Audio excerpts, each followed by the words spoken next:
If you ever do come across something like this isn't something you want to do live. You can see as I'm loosening the tap clamp, we look at the cutout, and just from me shaking the wire around, the whole top of that cutout is ready to fall.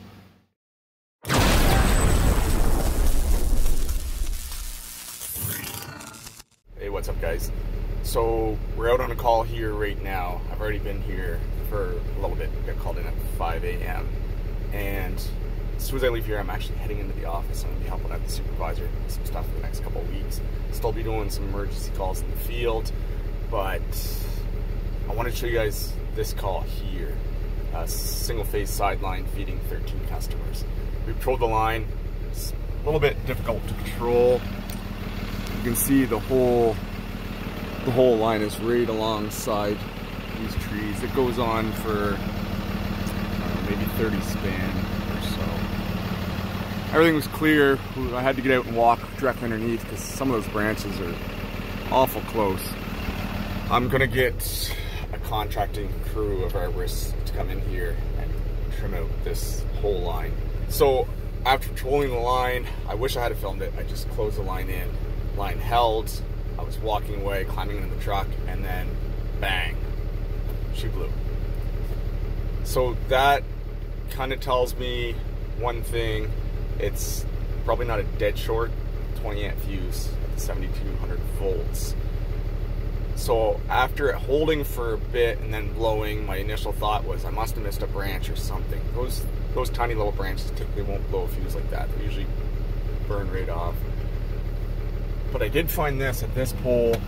When you drive by the first time, even though you anticipate, say, a branch with a rain or a broken insulator, you're taking a glance up at all the poles as you go by. I kind of rolled by this transformer, cutouts closed in, insulator's one of the fairly new type, has all the squirrel and bird guard on the transformer. But I did notice after my second pass, when you look at the ribs on that cutout, if you go at the center of the cutout and go up the first rib, you can see a real slight distortion. On the right hand side of the cutout, it looks like that rib is lifted up just a hair. So I'm thinking maybe that cutout's cracked, and that lightning arrestor looks like a slightly darker gray, perhaps from the arc flash when I just closed the line in.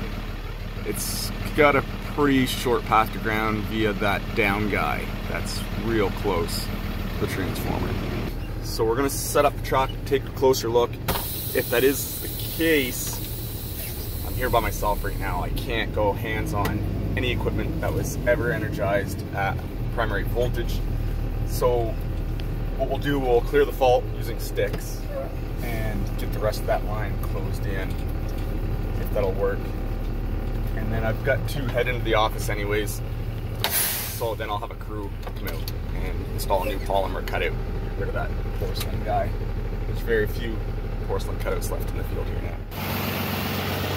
So just while we get the truck set up here, guys, I do want to mention a new Milwaukee product that I've been trying out recently.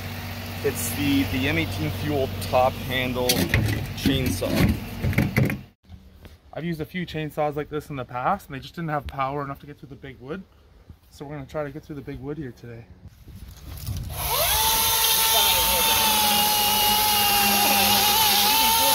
Oh yeah.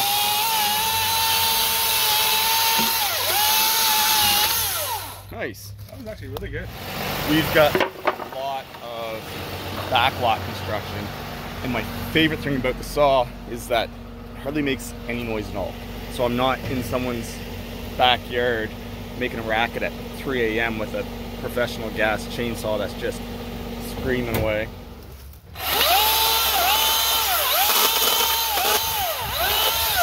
This is the best one I've used, probably. Best electric saw you use? Yeah. Yeah, nice.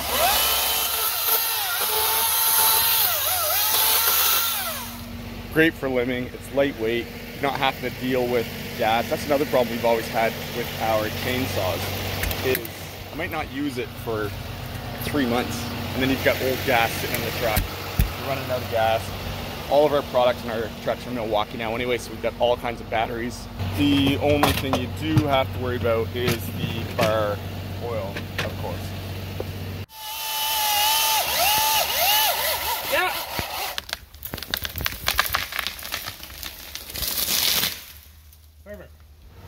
After using this saw only a couple of times, I would be confident enough that I could have that saw and that saw only on the truck. We're definitely going to follow up in the future with some reviews of the Milwaukee Top Handle saw.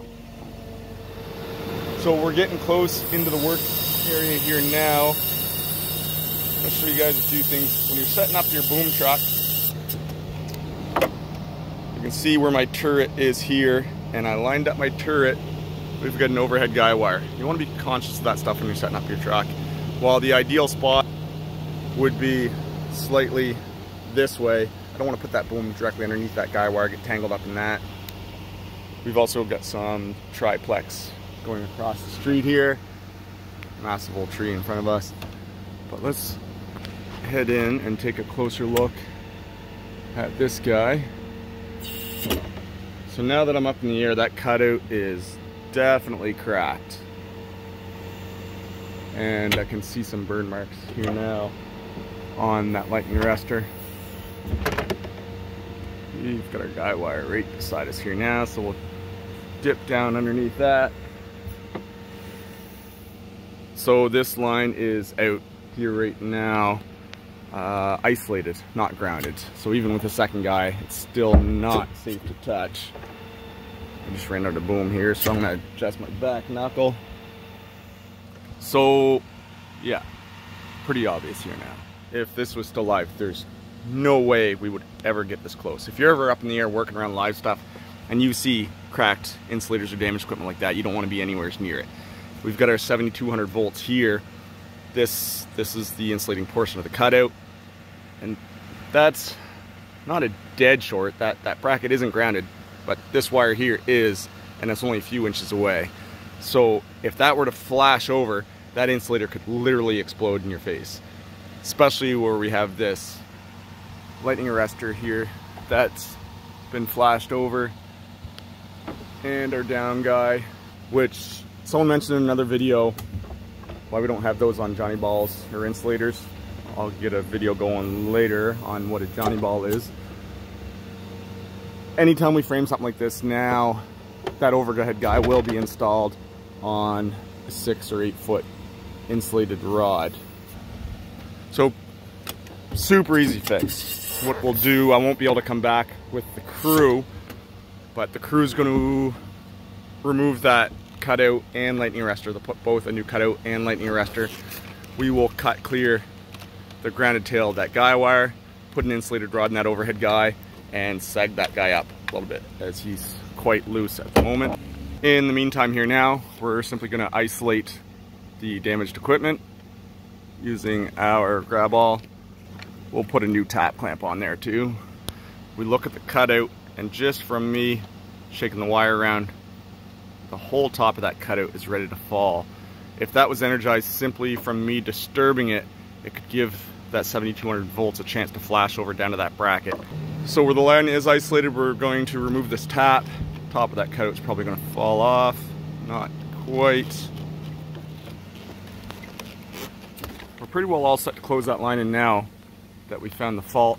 You can see what I did. I actually wrapped that lead down in around the front of that door, pulled it tight, and attached it to the bottom side lead of the cutout for two reasons. So that wire doesn't spring up into live stuff, which it probably wouldn't, but it's definitely a lot more secure here. And also, if the top of that falls off in the meantime, the pressure I have with that wire against the door is kind of holding everything together right now. You can see it close the gap right up on that break. So I don't think anything's going to fall apart until the crew gets here.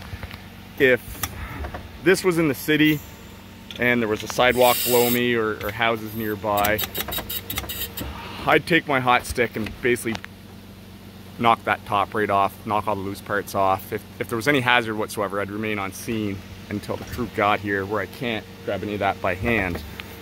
But you definitely don't want to leave the scene if there's any hazard.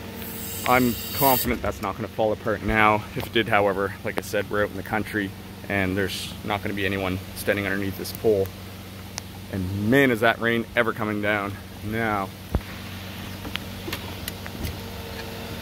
So we're gonna head back to the switch here now. I won't bother getting any footage closing the switch in. we've